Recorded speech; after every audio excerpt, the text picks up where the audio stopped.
대구에서 지금 가장 밀고 있는 뭐 미래 산업이라고 하면 아까 플라잉카 말씀을 하셨는데 예. 그 플라잉카가 되기 위해서 예. 어떤 게 먼저 가장 중요한 건 돼야 공항이죠. 네. 이런 신산업 4차 산업혁명 시기에 공항이 가장 중요하다고 봅니다. 지금 현재 당면한 과제는. 그래서 대구에 있는 공항을 군의의성으로 옮기는 통합공항을 제대로 크게 만드는 것이 가장 중요한데, 어떻게 하면 이것을 만들까 하는 데 대해서 저는 홍 대표님과 뜻을 같이 합니다.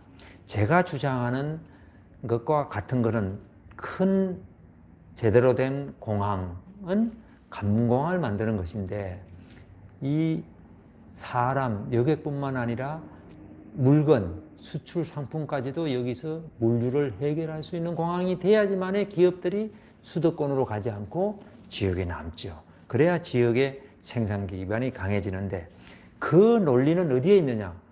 홍 대표님이 주장하는 관문공항론, 4대 관문공항론이죠. 이것이 가능하냐에 대해서 저는 그런 설득력 있는 논리를 가지고 있습니다.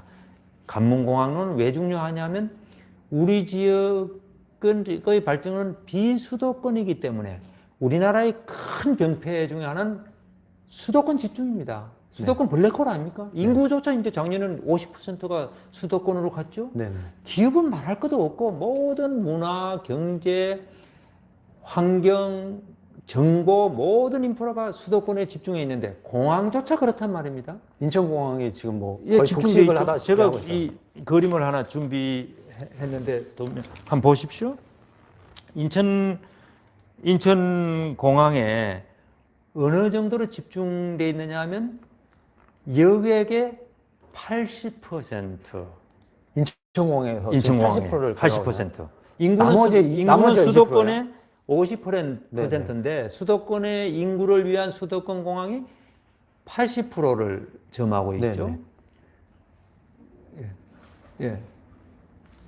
너무 많이 이 수도권에 집중돼 있다는 겁니다. 그래서는 안 되죠. 그리고 여객이 80%, 화물은 무려 93%. 상상이 가십니까? 다네요, 다. 다죠. 다죠. 93%는 뭐 다라고 가야죠. 예. 김포까지 합치면 96%입니다. 네네. 이런 수도권 하고 집중이 있네요. 싹쓸이 아닙니까? 네네. 이런 집중이 어디 있습니까?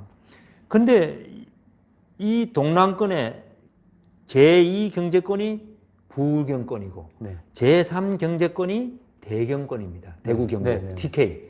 TK가 2위, TK가 3위, 4위가 전라도 호남권이죠. 경제권으로 봐서 수도권, 부경권, 어떤 사람들은 대경권. 이렇게 조그만 나라에 그 4개나 관문공항이 필요하냐 이런 말씀을 하시는 분도 안 계세요. 그렇습니다. 우리 경제력으로 보면 우리나라의 이 조그만 나라에 5천만 인구의 국제선 여객의 한 해 여객의 숫자가 1억 명 정도 되거든요. 근데 그 중에서 80%를 독점하고 있다는 거예요? 80%. 일본이 얼마인지 압니까? 일본은 우리보다 인구가 2배 반쯤 많고 면적은 우리보다 훨씬 한 4배 조금 넓죠. 뭐 아니죠. 우리는 반밖에 안 되니까. 그렇죠. 더 훨씬 더 남한만 치면 한 3배, 3, 4배 되잖아요. 그런데 국제선 여객이 우리하고 같아요. 수가 1억 명밖에 안 됩니다. 일본 사람이 일본 여객이 그래밖에 안 돼요. 그러니까 우리나라가 비행기를 여객이 엄청 이용하고 있는 엄청나게 거네요. 많은 겁니다. 그것을 80% 싹쓸이 인천공항이. 이게 물류의 부정상적으로 보시는 거죠? 그러니까요. 물류가 여기에 집중되니까 어떻게 됐습니까? 기업이 이쪽으로 올 수밖에 없는 거죠. 기업이 가면 뭐가 갑니까? 인구도 가고. 직장 일자리가 가잖아요. 일자리 가면 인구도 가잖아요. 그래서 가는 겁니다. 그래 수도권이 커지고요. 지금은 어디가 커집니까? 이제 충청권까지 커지는 겁니다. 이게 그래서 충청도 이남, 추풍령 이남은 경상도, 전라도 할 것 없이 계속 인구가 줄고 있고 수도권은 늘고 있고 충청도도 늘고 있습니다. 수도권 집중화가 최대의 문제다. 그럼 우리나라의 제2, 제3 관문공항이 가능하냐? 네. 일본의 예를 보여드리면 제가 알 수 있습니다. 제가 발견해낸 논리인데 네. 여기가 일본 지도죠? 일본 지도입니다. 네. 일본의 도쿄 수도권 네. 제1경제권입니다. 네. 오사카 간사이 공항과 간사이 공항이 있는 오사카 제2경제권입니다. 네. 제3경제권 나고야의 네. 그렇죠. 주부공항, 중부공항이 네, 제3경제권입니다. 우리하고 같잖아요. 네. 근데 어때요? 거리가 아까 보여준 제1경제권, 제2경제권의 거리, 제3경제권과의 거리를 한번 보시고 아니, 이거를 여기서 안 보일 수 있으니까 제가 한번 읽어드리면 예. 수도권 인천공항이랑 대구 신공항을 줬으면 좋겠다라는 예. 곳과 거리가 280km가 떨어져 있습니다. 예. 그리고 대구 신공항과 만약에 가덕도 신공항을 진다고 치면은 이 150. 거리도 150km가 떨어져 있어요. 예. 그다음에 네. 그리고 이제 수도권 일본의 수도권 공항 그 나리타 공항과 이 주부 공항 제3 경제권과 430km. 그다음에 간사이 공항과는 230km. 그래서 거리가 약간씩 더 멀기는 하지만 간격이 거의 비슷한. 아, 그럼 그 간사이 공항이랑 주부 공항이랑 230km 차이가 나고 예. 이건 150km. 네, 수도권 인천공항과 대구 신공항이 280km면 예. 차이는 더 많이 나네요. 예. 나고야 아니죠. 요 사이 사이보다도 더 아니 멀리 떨어져 있는 요 거죠. 사이보다는 요 사이가 조금 가깝죠. 네. 요 사이하고는 약간씩 가깝죠. 네, 인천공항이랑 대구공항은 그거에 280km 비교하면 니까, 또 훨씬 네, 더 넓고. 나죠. 그래서 이 제2, 제3의 공항을 일본은 어떻게 돼 있느냐? 네. 이 수도권 공항이 두 개인데 나리타와 하네다 공항을 합해도 네. 여객의 63%. 네. 우리는 아, 네. 우리는 김포공항과 86%. 합하면 86%입니다. 네. 그것만 80%고 네. 인천공항은 아, 80%고 김포공항 제2가 합하면 86%인데 이건 63%. 절반이 그다음에 좀 제2, 그렇죠. 제2, 제3 공항에 분산돼 있습니다. 네. 아, 그러면 거의 한 40% 정도는 분산되어 있는 분산돼 건데 있습니다. 우리나라는 10몇 프로밖에 분산이 안 돼 있는 안 돼 있죠. 그걸 보면 여객이 우리가 적은 것도 아니고 물류가 적은 것도 아니고 우리 경제가 굉장히 큽니다. 네. 그래서 충분히 앞으로 또 늘어날 게 엄청 많습니다. 우리가 그 1억 3천만 정도의 여객을 가 있는데 앞으로 38년까지 2억 2천만 명. 아, 2038년까지 예, 2억 2천만 명을 2배 예상합니다. 이상 늘어나는 거네요. 한 9천만 정도가 네. 늘어나죠. 네. 충분히 앞으로 수용할 아, 그런 그럼 그렇게 여객이 되면은 있습니다. 인천공항만으로는 사실 감당이 안 되죠. 어렵겠네요. 안 되죠. 네. 분산해야 되고 비수도권들의 발전, 경상도 호남권의 발전을 위해서도 공항이 너무나 중요한 인프라라는 겁니다. 이러한 주요한 인프라를 분산하지 않고 어떻게 수도권 블랙홀을 막을 수 있습니까?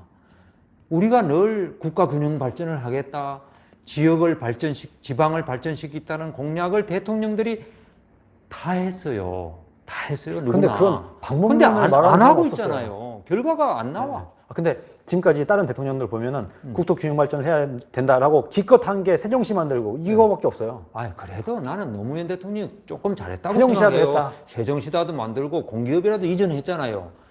다른 대통령들은 공약만 했지 안 해. 그 다음에 없어요. 잊어버려. 네. 근데 전략도 없네요. 전략도 계속 없어. 수도권 인구 늘어나고 있는데도 그것이 아주 가장 중요한 국가적 과제인데도 그걸 풀지 않고 핵심적으로 문제에 들어가지 않는다 이거야. 우리나라의 가장 중요한 문제는 두 가지입니다. 첫 번째는 수도권 블랙홀,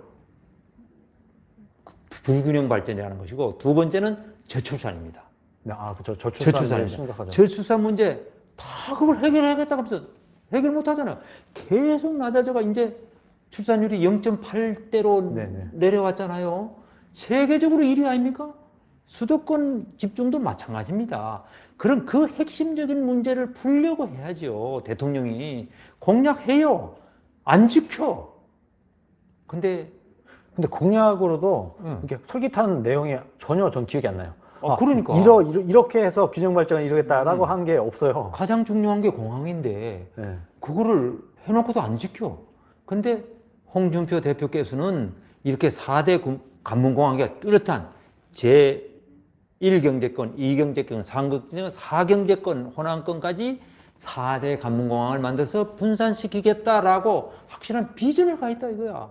누구도 이러한 논리로 접근하지 않는다 이거야. 네. 그냥 뭐 가덕도가 되니 안 되니, 어떻게 보면 구미에 지역적인 가면 걸로 싸우고 되니 있는 안 거죠. 되니, 이거는 지역적인 문제입니다. 국가적인 과제는 뭐냐? 국가 균형 발전, 수도권 블랙홀, 수도권 집중을 막는 것입니다. 그 두 가지는 이걸로 해결이 되네요. 이것이 대통령의 비전이어야 되는 것이죠. 다른 얘기를 하면 안 됩니다. 이것에 중점을 두고 문제를 해결하자. 그러면 답이 보이는 겁니다. 그것이 해결책이다. 그래서 저는 홍 대표님의 정책을 지지하죠. 다른 사람들은 뭐 어떻게 보면 구체적인 비전이나 뭐 방법론에 대한 얘기는 안 하고 그냥 이거 해줄게 저거 해줄게. 김 대통령이 어쩌다 대통령 돼버린 거예요. 역설적으로 그러니까 그런 이런 거예요. 그런 것도 없는 사람이 왜 대통령이 되려고 하지? 그것도 좀 어쩌다 희한하지 대통령이 않습니까? 된 거예요. 그러니까 비전도 없이 됐으니까. 비전이나 방법론도 없이 네, 대통령이 나라를 되겠다는 사람들이 이렇게 많은데 이 모양을 만들어 놓잖아요. 그런 사람을 대통령 뽑아서는 안 됩니다. 어쩌다 인기 높다고 뽑으면 안 되는 거예요. 정신 바짝 차려야 됩니다. 물론 정권 교체해야 되죠. 그 중에 누가 이 나라를 올바르게 만들 것이냐, 올바른 방향으로 끌고 갈 것이냐, 발전시킬 것이냐, 이런 해안을 가진 지도자, 비전을 가진 지도자를 뽑아야 되는 겁니다. 그런 의미에서 저는 홍준표 대표를 지지하고 한번 만들어 보려고 그럽니다. 한 배를 타셨으니까 한 배 꼭 탔으니까. 만들어야 되겠네요. 그렇습니다. 이거 같은 경우 이 지도 같은 경우를 아마 많은 국민들이 모를 것 같아요. 일본에 선 예가 있습니다. 일본에 이런 예가 있다 보니까 충분히 이게 가능하고 예, 이런 논리를 개발해서 얘기를 해야 되죠. 그냥 막연히 가면 안 됩니다. 예. 이런 미래 비전을 제시하는 그리고 어떻게 보면 굉장히 구체적이에요. 이런 방안. 그리고 전 사실 홍준표 뭐 의원의 또 하나의 장점이 사실 아무도 미래에 불과 한 10년, 15년 후의 미래에 대한민국에도 하늘을 날아다니는 자동차가 있을 거라고 얘기를 하는 사람이 정치인 중에 아무도 없는 것 같아요. 10년 내에 옵니다. 하늘을 나르는 자동차. 근데 이 얘기를 그러니까. 홍준표 의원이 처음 했단 말이에요. 예. 제가 이걸 볼 때, 이분은 정쟁과 뭐 투쟁과 이런 것만 생각하는 게 아니고, 진짜 대한민국의 미래, 그리고 앞으로 우리 대한민국을 어떻게 이끌어 나가야 되겠다라는 생각을 그래도 하면서 정치를 하고 있는 사람이구나. 이런 생각을 제가 했어요. 자유민주주의도 하면서 경제 발전에 대해서도 확고한 방향성을 가했다. 홍준표 대표가. 저는 그렇게 생각합니다.